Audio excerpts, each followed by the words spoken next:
களங்கம் இத்துலகம் கழிப்புறமை விளங்கையன் உள்ளே விளங்குமை பொருளே மூவிரு நிலையின் முடிவது முடிவே ஓவர விளங்கும் பொறுமைமை பொருளே எடுநிலை இசையே இன்புருகாகி வழுநிலை நீக்கி வயங்குமை பொருள். காலம் கோடை காலம் நிலவே நில் அப்படின்னு சொன்னாலே சித்திரை வைகாசி தான். ஆனால் நம்ம பங்குனிக்கு முன்னாடியே பேச வேண்டியது ஏன் இருக்குது அப்படின்னா தயாராகிக்கலாம். அதுக்குள்ள வெயில் இனிமேல் தொடங்கிரும். அப்படியே நம்மளும் பாடங்களை பருவ காலம் சார்ந்தே பார்த்த மாதிரியும் ஒரு உணர்வு இருக்கும். சித்த மருத்துவத்தில் பருவ காலங்கள் சார்ந்து எதை கடைபிடிக்க சொல்கிறாங்க அப்படிங்கிறத கவனிச்சுக்கோங்க. இந்த கோடை காலத்தில் என்ன செய்யணும் அப்படிங்கிறத உங்களுக்கு நான் சொல்கிறேன். நம்ம சித்தரியல் குருகுலத்திலிருந்து உடலை எப்படியெல்லாம் பேணி பாதுகாத்துக்கணும் அப்படிங்கிறதுக்கு ஒரு முறையான ஆலோசனையை கொடுத்துக்கிட்டே வர்றோம், ஒரு வழிகாட்டலை கொடுத்துக்கிட்டே வர்றோம். அதுவும் இப்போ வரக்கூடிய இந்த கோடை காலத்தில் மாரடைப்பு, ஸ்ட்ரோக்கு, திடீர் மரணங்கள் நிறைய வரப்போகுது. இந்த கோடை காலத்தில் இழப்புகள் அதிகமாக இருக்கும். மனசை அமைதியாக வச்சுக்கோங்க. மன அமைதியிலிருந்து தான் ஆரோக்கியத்தை நம்ம எதிர்பார்க்க முடியும். பருவநிலை மாற்றம் அடைய போது நம்ம கோடை காலத்துக்குள்ளே இளவேனில் காலத்துக்குள்ளே போகிறோம். எந்த காலத்துலேயுமே மனசு அமைதியாக இருக்கணும். இந்த கோடை காலம்னு இப்போ நான் என்ன பேச போகிறேங்கிறது உங்கள் எதிர்பார்ப்பு எப்படி தெரியுமா இருக்கும்? வெயில் வரப்போகுது, குளிர்ச்சியாக வச்சுக்க உடம்ப அப்படின்னு சொல்ல போகிறாரு அப்படின்னு நீங்கள் நினைப்பீங்க. ஆனால் அது இல்லை. மனம் அமைதியாக இருக்கணும். இப்போ நான் சொல்லக்கூடிய இந்த உடல்நல வழிகாட்டல் எல்லாமே மன அமைதியாக இருந்தால் தான் வேலை நடக்கும். மன அமைதி இல்லாமல் இதில் இருக்கிற எல்லாத்தையும் நீங்கள் செஞ்சிட்டு இருந்தாலும் அங்கே முழு பலன் கிடைக்காது என்பதை நான் சொல்லிக்கிறேன். என்னென்ன வரும் அப்படின்னு சொல்கிறேன். சிறுநீர் தொற்று வரும், நீர் சத்து குறைஞ்சி போயிடும், அம்மை, வெள்ளைப்படுதல். வெள்ளைப்படுறவங்க இந்த காலத்தில் உடல் உறவுலாம் வச்சுக்கிட்டாங்கன்னா அதன் மூலமாக ஆண்களுக்கு பரவுதல், மூலம் வரும், உடல் சோர்வு, நீர்க்கடுப்பு, தலைவலி, சளி, பசியின்மை, பூசத்து குறைச்சி போகிறது, மஞ்சக்காமாலை. மோஸ்ட்லி எல்லாத்தையும் பேசியாச்சு. இது யாருக்கு ரொம்ப துன்பத்தை கொடுக்கும்? இந்த கோடை காலம், இந்த வெயிலுங்கிறது தாங்க முடியாத துன்பத்தை யாருக்கு கொடுக்கும் அப்படின்னா, தோல் பிரச்சனை இருக்கிறவங்களுக்கு. ஒரு 6 பிரச்சனை எழுதிக்கலாம். தோல் பிரச்சனை இருக்கிறவங்களுக்கு இந்த இளவேனில் காலம் துன்பமானதாக இருக்கும். இரத்த சோகை உள்ளவங்களுக்கு ரொம்ப துன்பமானதாக இருக்கும்.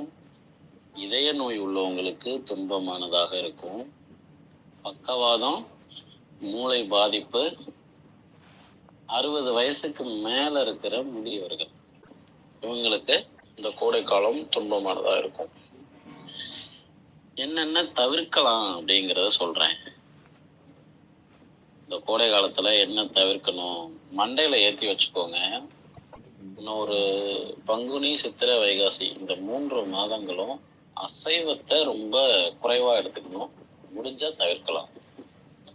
உடல், நான் ஏற்கனவே கடந்த பாடத்தில் சொல்லியிருக்கேன், அசைவம் என்பதே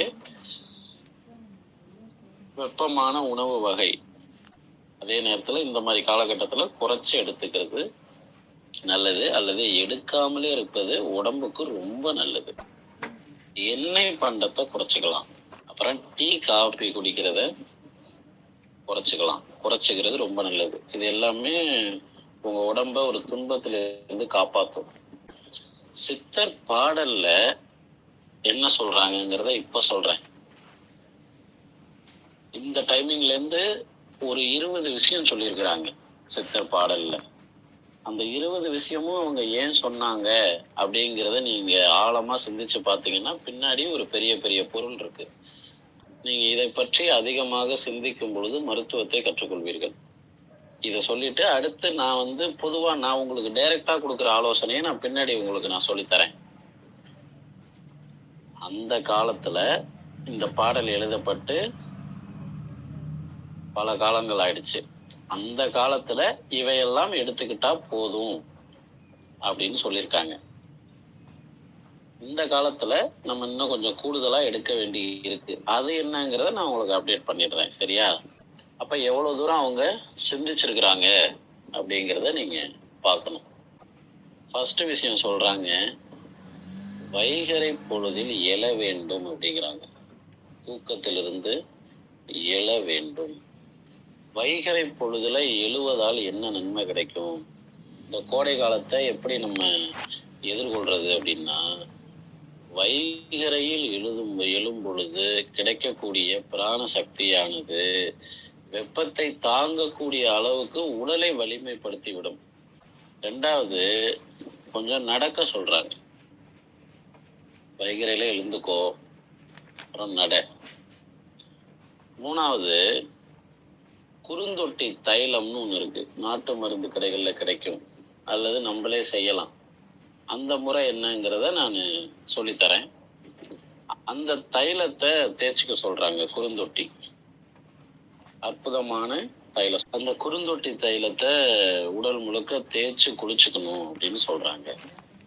அப்புறம் திருநீர் அணியணும் அப்படின்னு சொல்றாங்க. திருநீர் செய்யறதுக்கும் நிறைய விதிமுறைகள் இருக்கு. அல்லது நம்ம இயற்கை உள்ளவங்களே செய்யறவங்க இருக்கிறாங்க, அவங்கள்ட்ட நீங்க வாங்கி கூட பயன்படுத்திக்கலாம். திருநீரை அணிஞ்சுக்க சொல்றாங்க. விஷயம் வைகரையில் எழுதல், 2 நடக்கிறது, 3 குறுந்தொட்டி தைலம் தேய்ச்சி குடிக்கிறது. அந்த ஆர்டரா சொல்றாங்க பாருங்க, அது ஒரு ஆர்டர். அப்படியே அதிகாலையில இருந்து சாயந்தரம் வரைக்கும் என்ன செய்யணும் அப்படிங்கிறது. திருநீர். அப்புறம் கருவங்க செந்தூரம். அதுவும் நாட்டு மருந்து கடைகள்ல கிடைக்குது. முடிஞ்ச வரைக்கும் எல்லாத்தையும் நம்மளே செய்யணும்லாம் பார்க்காதீங்க. நாட்டு மருந்து கடையில நம்ம சித்த மருந்து கடையில கிடைக்குது, வாங்கி பயன்படுத்திக்கலாம். அவ்வளவுதான். நம்ம செஞ்சு பயிற்சி எடுக்கிறதுலாம் நம்ம சும்மா இருக்கும்போது பயிற்சி வகுப்புல கலந்துக்கணும், அப்படி பண்ணணும். உடனடி பயன்பாட்டுக்கு செஞ்சு பயன்படுத்தணும்லாம் யோசிக்காதீங்க. செஞ்சு விற்கிறவங்க கிட்ட வாங்கிக்கிறது நல்லது. கருவங்க செந்தூரம் வச்சுக்கணும் திலகமா. அப்புறம் 2-3 வாசனைகள் நல்லதுன்றாங்க. பிச்சிப்பூ, புனுகு, இந்த வாசனைகளை எடுத்துக்க சொல்றாங்க. அப்புறம் பனை விசிறிய பயன்படுத்த சொல்றாங்க. பனை விசிறி. சோறு கனக சம்பாவில் அரிசி சோறு சாப்பிட்டா நல்லதுன்னு சொல்றாங்க. நமக்கு கனக சம்பா கிடைக்கலனாலும் சீரக சம்பா என்னுடைய பரிந்துரை. அப்புறம் சிகப்பு கீரை, செங்கீரை அப்படின்னு பாடல்ல இருக்கு. செங்கீரைன்னு ஒரு கீரை தனியா இருக்கு, அதையும் எடுத்துக்கலாம். செங்கீரைங்கிறதுக்கு 2 அர்த்தம் இருக்கு. அந்த சிகப்பு கலர் தண்டுல இருக்கிற எல்லா கீரையுமே செங்கீரை தான், அதை எடுத்துக்கலாம். அப்படியும் எடுத்துக்கலாம். அப்புறம் கருணைக்கிழங்கு, சேனைக்கிழங்கு, பசுமோர். பாடல்ல அப்படி பயன்படுத்தியிருக்காங்க, தெளிவா இருக்கிறான். நீ பாட்டுக்கு எரும மோர் எடுத்துடக்கூடாதுங்கிறதுனால பசுமோர். அப்புறம் மிளகு ரசம்,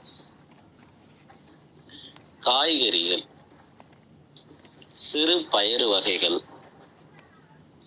ஆடை முடிஞ்ச அளவுக்கு வெண்ணிற ஆடைகளை பயன்படுத்த சொல்றாங்க. பருத்தி துணியிலால் ஆன வெண்ணிற ஆடைகள். மாலை நேரத்துல சாம்பிராணியும் பயன்படுத்தணும், புகை தூபம் போடணும் வீட்டுல. இந்த இளவேனில் காலத்துல, அதாவது சித்திரை வைகாசியில 1 முறை மட்டுமே உடல் உறவு கொள்ளணும். கடம்பு மரத்துல செய்த கட்டில்ல உறங்குவது நல்லது. இலவம் பஞ்சு பயன்படுத்தி உறங்கலாம். தலகாணியா இருந்தாலும் பெட்டா இருந்தாலும். இந்த 20 குறிப்புகளும் சித்தர் பாடல் சொல்லுது கோடை காலத்தை சமாளிக்கிறதுக்கு. கூடுதலா அப்புறம் இந்த காலத்துக்கு நம்ம ஆளுகளுக்கு நிறைய சொல்லணும்ல. காலத்திற்கு ஏற்றார் போல. இது நான் சொல்றேன், எழுதிக்கோங்க. இது என்னுடைய நேரடி பரிந்துரை. இளநீர், தர்பூசணி, நுங்கு, இது எல்லாமே இந்த 2 மாசத்துக்கு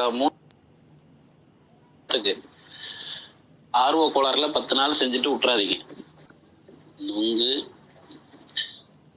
பானகம், முளைக்கீரை, வாழைத்தண்டு, பச்சளாடம் பழம், நன்னாரி வேர் போட்டு தண்ணி குடிக்கலாம். தண்ணியில ஊற வச்சு குடிக்கலாம். இல்லைன்னா நன்னாரி சர்பத்து இந்த மாதிரி கூட பயன்படுத்திக்கலாம். நெல்லிக்காய் பயன்படுத்தலாம். கம்பு வாங்கி வச்சுக்கோங்க. சீரக சம்பா அரிசியும் கம்பும் நமக்கு வேணும். இது ரெண்டும் கடைசியா பேசுவோம். அப்புறம் என்ன சொன்னேன், நெல்லிக்காய் எடுத்துக்கலாம், கம்பு, கேழ்வரகு எடுத்துக்கலாம். அப்புறம் மல்லித்தலை எந்த அளவுக்கு உணவுல பயன்படுத்த முடியுமோ, எந்த அளவுக்கு அதை வந்து ஜூஸ் மாதிரி செஞ்சு கொடுக்க முடியுமோ, இது எல்லாமே வந்து இந்த காலத்துக்கு ரொம்ப நல்லது. மல்லி தலை. அப்புறம் கரிசலாங்கண்ணியில என்ன மருந்து இருந்தாலும் அதை எப்படிலாம் உடலோட சேர்க்க முடியுமோ அது மாதிரி. இப்ப நான் பொருளை மட்டும்தான் சொல்றேன், அது என்ன மெத்தட்ல சேர்க்கணுங்கிறதெல்லாம் நீங்க முடிவு பண்ணிக்கோங்க. இந்த பொருட்கள் எல்லாம் சேர்த்தா நல்லது. கரிசலாங்கண்ணி. அப்புறம் பழைய சாதம் காலையில முடிஞ்ச வரைக்கும் போட்டு சாப்பிடுங்க. பழைய சோறு உடம்புல ஏற்படுத்துற மாற்றங்கள் எல்லாம் ரொம்ப அதிகம் நன்மை. இதே போல நீராகாரத்தினுடைய நன்மை வேறு, பழைய சோறுடைய நன்மை வேறு, ரெண்டும் வேற வேற மாதிரி இருக்கும். அப்புறம் இந்த வெயில் காலத்துல கண் எரிச்சல் இருக்குது அப்படிங்கிறவங்களுக்கு 2 வழி சொல்றேன். காட்டன் துணி எடுத்துக்கணும். இந்த சில முக்கியமான வேலைகளை செய்யக்கூடாது. இந்த நேச்சுரோபதியில என்ன சொல்லுவாங்க அப்படின்னா, அப்படியே கொண்டு போய் தண்ணியில நேரடியா கண்ணை கழுவுன்றவாங்க. அது மாதிரி செய்யக்கூடாது. அதுவும் முறையான வழிகாட்டல் இல்லாம அது மாதிரி செஞ்சா கண்ணுல பிரச்சனை உருவாகும். அதனால இதை இப்ப நான் சொல்ற மாதிரி நீங்க எப்ப வேணாலும் செய்யலாம். இப்ப காட்டன் துணி எடுத்துக்கோங்க, தண்ணியில நனைச்சு அதை அப்படியே பட்டி மாதிரி கண்ணுல போட்டுக்கலாம். அது நல்லது. அப்படி இல்லைன்னா எண்ணெயில நல்லெண்ணெயில நல்லா புழிஞ்சு அந்த நல்லெண்ணெய் இருக்கிற மாதிரி போட்டுக்கலாம். அது கண்ணெரிச்சலை குறைக்கும். அப்புறம் படுக்க போகும்போது பிருவத்துல மட்டும் நல்லெண்ணெய் வச்சுட்டு படுக்கிறது ரொம்ப ரொம்ப ஆரோக்கியத்தை கொடுக்கும், பார்த்துக்கோங்க. அப்புறம் பதநீர் எடுத்துக்கலாம். மாப்பிள்ளை சம்பா அரிசி வந்து இந்த டைமுக்கு ரொம்ப நல்லது. ரோஜா குல்கந்து மூலத்தை சரி செய்யும். ரோஜா குல்கந்து எடுத்துக்கலாம். வயிறு எரிச்சல் இதெல்லாம் இருந்ததுன்னா அதெல்லாம் சரி பண்ணும். வயிறு வந்து வெப்பமா செரிமானம் ஆகாம ஒரு மாதிரி இருந்துட்டு இருந்ததுன்னா அதை ரோஜா குல்கந்து ரொம்ப அழகா டீல் பண்ணும். கரும்பு சாறு, பூசணிக்காய், இது எல்லாத்தையும் பட்டியலில் கொண்டுட்டு ரிட்டர்ன் திரும்ப கொண்டு வந்தீங்கனாலே 3 மாசம் முடிஞ்சிடும். அதே மாதிரி அப்பெல்லாம் என்ன பண்ணுவாங்க, அந்த அம்மை வந்தவங்கள வேப்பிலையெல்லாம் கீழே பரப்பி விட்டு அதுல படுக்க வச்சிருவாங்க. அது மாதிரியும் செய்யலாம். அப்புறம் வெங்காயம் பயன்படுத்தலாம். வெங்காயம் ரொம்ப ரொம்ப அவசியம். பழைய சோத்தோட இணைச்சே பயன்படுத்துங்க. நெய் பயன்பாடு அவசியம். துளசி எப்ப ஏதாவது ஒரு வகையில சேர்த்துக்கோங்க. மணத்தக்காளி ஏதாவது ஒரு வகையில சேர்த்துக்கோங்க. அப்புறம் இந்த முகத்துல வந்து பிம்பிள்ஸ் எல்லாம் வருது, பருக்கள்லாம் இருக்குது அப்படின்னா திருநீற்று பச்சிலையை நல்லா அரைச்சு, அந்த இலையை மட்டும் அரைச்சு நைட்டு படுக்க போகும்போது முகம் ஃபுல்லா அப்ளை பண்ணிட்டு 10 மாதிரி போட்டுட்டு படுத்துடணும். காலையில எழுந்திரிச்சு முகத்தை கழுவிட்டோம் அப்படின்னா அந்த ஸ்கின்னை வந்து வளமாக வைத்திருக்கக்கூடிய வேலையை வந்து இந்த திருநீற்று பச்சிலை செய்யும். திருநீற்று பச்சிலைக்கும் நம்மளுடைய தோலுக்கும் ஒரு நெருங்கிய உறவு இருக்கு, சரியா? டிக்மேனி வந்து நேரடியான மருந்து. அது எப்படி பயன்படுத்தினாலும் மருந்து. திருநீற்று பச்சிலைங்கிறது அது நேரடியான ஒரு உறவு. அது ஒரு தனி மூலிகையோ மருந்தோலாம். அதாவது குப்பமேனி உள்ள என்ட்ராச்சுன்னா அது மருந்தாவே வேலை செய்யும், ரவுடியா வேலை செய்யும். திருநீற்று பச்சிலை வந்து நண்பன், தோலுக்கு வந்து ஒரு நண்பன், ஒரு உறவு, அப்படி வச்சுக்கலாம். ஒரு கணவன் மனைவி மாதிரி. அதனுடைய தன்மையை புரிஞ்சுக்கிறதுக்காக சொல்றேன். மணத்தக்காளியும் வயிற்றுக்கு அது மாதிரிதான். மணத்தக்காளி வந்து வயிற்றுக்கு வந்து ஒரு நெருங்கிய உறவு. அது உள்ள போச்சுன்னா அங்க எல்லாமே சரியாயிடும். அது ரவுடி கிடையாது. அது மாதிரி கம்பை வந்து சிறப்பா பயன்படுத்துங்க. கம்பை வந்து கஞ்சியா வச்சுக்கலாம், சோறு ஆக்கலாம், கூழாவும் குடிக்கலாம். 3 வகைகளிலுமே ரொம்ப சிறப்பாக செயலாற்றும். இப்ப நம்ம பார்த்த எல்லா பிரச்சனைக்கும் தீர்வு கிடைச்சிருச்சா? சிறுநீர் தொற்று. சிறுநீர் தொற்றுக்கு என்ன சொல்றாங்க? சிறுநீர் தொற்று அப்படின்னா ஏன் அது பெண்களுக்கு மட்டும் வருது? சிறுநீர் பாதை வந்து பெண்களுக்கு கொஞ்சம் அகலமா இருக்கும் ஆண்களை விட. அதனால இந்த தொற்று வந்துருது. திரிபலா நீர் எடுத்து பயன்படுத்துறது அதுக்கு ஒரு சிறந்த ஒரு வழி. இப்ப பாத்தீங்கன்னா இந்த கோடை காலத்துல முழுக்க முழுக்க பாடி டீஹைட்ரேட் ஆகுறது தான் முக்கியமான பிரச்சனை. இதை எப்படி நீங்க கடைபிடிக்கலாம் அப்படின்னு கேட்டா, நமது குருகுலத்துல உங்களுக்கு நல்லா தெரியும், தூக்கத்தை தான் நான் முதன்மைப்படுத்துவேன். நல்லா முதல்ல தூங்கணும். தூக்கத்துக்கு முக்கியத்துவம் கொடுங்க. காலையில சீக்கிரம் எந்திரிச்சு மூச்சு பயிற்சி செய்யுங்க. அதுக்கப்புறம் உடல் எக்ஸசைஸ் பண்ணுங்க. இது மூணுமே உடலை பாதுகாத்துக்கிறதுக்கான முக்கியமான வேலைகள். இதை 3 செஞ்சுட்டீங்கனாலே வேற எதுவும் செய்ய தேவையில்லை என்ன கேட்டா. ஆனா இப்ப இவ்வளோ எக்ஸ்ட்ரா குறிப்புகளும் எதுக்காக சொல்றேன் அப்படின்னா, மேலும் நல்லா இருக்கணுங்கிறதுக்காக. இதை 3ஐயும் செய்யாம நீங்க இப்ப நான் சொன்ன இவ்வளவு செஞ்சீங்கனாலும் எந்த பலனும் இல்லை. அப்ப உங்களுக்கு நான் இன்னொரு விஷயத்த சொல்லித்தரேன். நான் சொல்ற விஷயத்த உணர்ந்துட்டீங்கனாலே உங்களுக்கு புரிஞ்சிடும். நான் சொல்ற மற்ற விஷயங்கள் எல்லாம் எவ்வளவு டெப்தா இருக்குங்கிறது உங்களுக்கு புரிஞ்சிடும். அப்படி என்னன்னு கேட்டா, நீங்க சந்திர கும்பகம் பயிற்சியை சரியா பண்ணிக்கிட்டே வந்தீங்கன்னா, இந்த வெயிலுடைய தாக்கம் உங்க உடம்புல அவ்வளவு பெருசா இருக்காது. உங்க பக்கத்துல வரவங்க வாடி வதங்குவாங்க, நீங்க வாட மாட்டீங்க. உங்க பக்கத்துல இருக்கிறவங்களுக்கு வேர்த்து கொட்டும், உங்களுக்கு வேர்க்காது.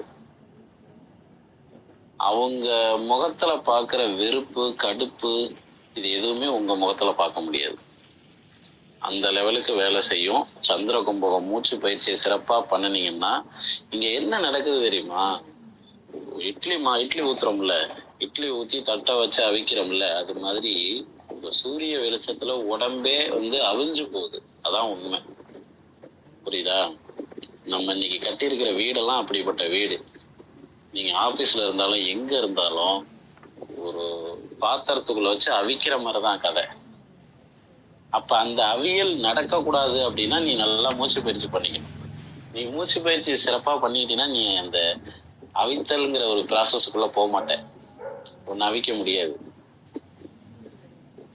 அப்ப இதை ஒன்னு சிறப்பா செஞ்சுட்டா போதும், சேமமா வாழலாம். அப்ப இயற்கையா என்ன நடக்குது இங்க அப்படின்னு கேட்டா, எல்லாருடைய பாடியும் டீஹைட்ரேட் ஆகிறதுக்கு, அது ஆக விடாம பண்றதுக்கு என்னென்ன செய்யணுமோ அத்தனையும் நான் உங்களுக்கு சொல்லிட்டேன்.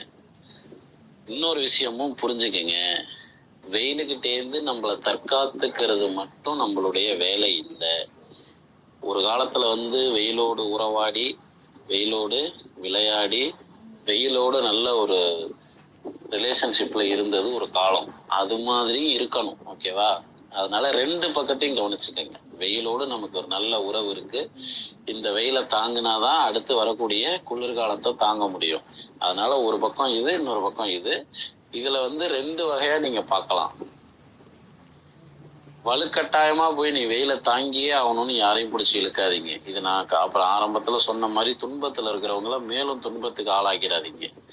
அந்த மாதிரியான கிறுக்குத்தனமான வேலையெல்லாம் செய்யக்கூடாது. அவரவர்களுடைய உடல் நிலைக்கு, அந்த நோய் நிலைக்கு ஏற்ற மாதிரி அவங்கவுங்களுக்கான வைத்தியம். புரியுதா? உடம்புல நிறைய கபத்தன்மை தங்கி இருந்து, உடம்புல நிறைய கபம் சேர்ந்து இருந்ததுன்னா, இந்த கோடை காலத்தை விட அந்த கோடை வெயிலை விட அவங்களுக்கு சிறப்பான மருந்து இருக்க முடியாது. அவங்களுக்கு இது எதுவுமே தேவையில்லை. அவங்களுக்கு வெயிலே மருந்து. அதுலயே நல்லா ஆடி பாடி பண்ணாங்கன்னா அந்த கோடை காலம் அவங்களுக்கான கபத்தை குறைச்சு விட்டுட்டு போயிடும். இந்த கோடை காலத்துல மாதிரி உடல் எடையை குறைக்கிறது வேற எந்த காலத்துலயும் முடியாது. உடல் எடை அப்படி ரெடியூஸ் ஆகும் சிறப்பா பயன்படுத்தினா. ஓகேவா? இன்னும் சில பேரு வாடி வதங்கி அப்படியே செத்தரலாம் போல இருப்பாங்க. அவங்களுக்கு இப்ப நான் சொன்ன குறிப்பு எல்லாமே சொர்க்கத்துல வாழ வைக்கும். உடம்புல வந்து ரத்த சோகையோட, இதய நோயோட, வெயில் தாக்கத்தை தாங்க முடியாம வெயில கண்டாலே நரகத்தை கண்ட மாதிரி இருக்கும். அப்படி இருக்கிறவங்களுக்கு இப்ப நான் சொன்ன குறிப்பு எல்லாமே சொர்க்கத்துல வாழ வைக்கும். இந்த 3 மாசம் அவங்களுக்கு வந்ததும் தெரியாது, போனதும் தெரியாது. அப்படி இருக்கும். அதுல அவங்களுடைய உடல் நிலைக்கு, அந்த நோய் நிலைக்கு ஏற்ற மாதிரி இங்கிட்டாங்கிறது தீர்மானமாகும். இது எது நீங்க டிசைட் பண்ணிடாதீங்க. இதுல இப்ப சொன்னது எல்லாத்தையும் செஞ்சா நம்ம இந்த கோடை காலத்தை சிறப்பா கடக்கலாம் அப்படின்னு உங்களுக்குள்ள தோணுதா? இது எல்லாம் உங்களுக்கு தேவைன்னு அர்த்தம். இதெல்லாம் உங்களுக்கு ரொம்ப டிஸ்டன்ஸ்ல இருக்கு, என்னமோ சொல்லிட்டு இருக்காரு, இதெல்லாம் புரியலையே அப்படிங்கிற மாதிரி உனக்கு தோணுச்சுன்னா உனக்கு வெயில் தேவைன்னு அர்த்தம். நீ வெயில்ல விளையாடு, அதுதான் கரெக்ட். அப்ப காலையில எந்திரிச்சு குளிச்சுட்டு மூச்சு பயிற்சி பண்ணிட்டீங்கன்னாவே போதும், இந்த வெயில்ல இருந்து நீ தவிர்த்துக்கலாம். இதை செய்யலைன்னா அப்புறம் வாடி வதங்கிறது உறுதி. உடல் வயசான தன்மைக்கு போயிடும், வயசு கிடுக்கிடுன்னு ஆயிரும், தோலெல்லாம் சுருங்கி போயிடும். உடலை விட்டுட்டீங்கன்னா அப்புறம் ஒண்ணுமே இல்லை, பார்த்துக்கோங்க. இப்போதைக்கு ஏதாவது கேள்வி பதில் இருந்தா கேளுங்க, வகுப்பு முடிஞ்சு. தீராத நோய் என்று எதுவும் இல்லை. நீங்கள் எந்த வகையான நோய்களினால் சிரமப்பட்டு கொண்டிருந்தாலும் நிரந்தர தீர்வுக்கான ஆலோசனையும் சிகிச்சையும் கொடுக்கப்படும். நமது தமிழ் சித்தர்கள் மற்றும் திருமூலர் அளித்த மரணத்தையே வெல்லும் சூட்சமங்களை கொண்டு உங்களது உடலில் வாதம், பித்தம், கபம் எவ்வாறு உள்ளது என்று நாடி பார்த்து நோய்களுக்கான ஆணிவேரை கண்டுபிடித்து உங்களது உடல் நிலைக்கேற்ப சித்த வர்ம மருத்துவம் மற்றும் பிராணாயாமம் மூலம் நிரந்தர தீர்வுக்கான சிகிச்சை கொடுக்கப்படும். உங்களுக்கு பரிந்துரைக்கப்படும் சித்த மருந்துகளை நீங்களாகவே உங்கள் அருகில் உள்ள நாட்டு மருந்து கடைகளில் வாங்கிக் கொள்ளலாம். உங்கள் நோய்களில் இருந்து விடுபட ஆரோக்கியமான வாழ்க்கை முறைக்கு மாற வரும் ஏப்ரல் 5ஆம் தேதி சென்னை போரூரில் 15 ஆண்டுகள் அனுபவம் உள்ள சித்த மருத்துவர் திரு ஹீலர் பழனிசாமி ஐயா அவர்களின் ஆலோசனை பெற வாருங்கள். மேலும் விவரங்களுக்கு தொடர்பு கொள்ளவும் 7845790002. மருத்துவ ஆலோசனைக்கு வெறும் 1000 ரூபாய் மட்டுமே. இது தவிர வேற ஏதும் கட்டணம் தேவையில்லை. முன்பதிவு அவசியம். ஆன்லைன் மூலமாகவும் ஆலோசனை வழங்கப்படும். வாட்ஸ்அப்பில் தொடர்பு கொள்ளவும்.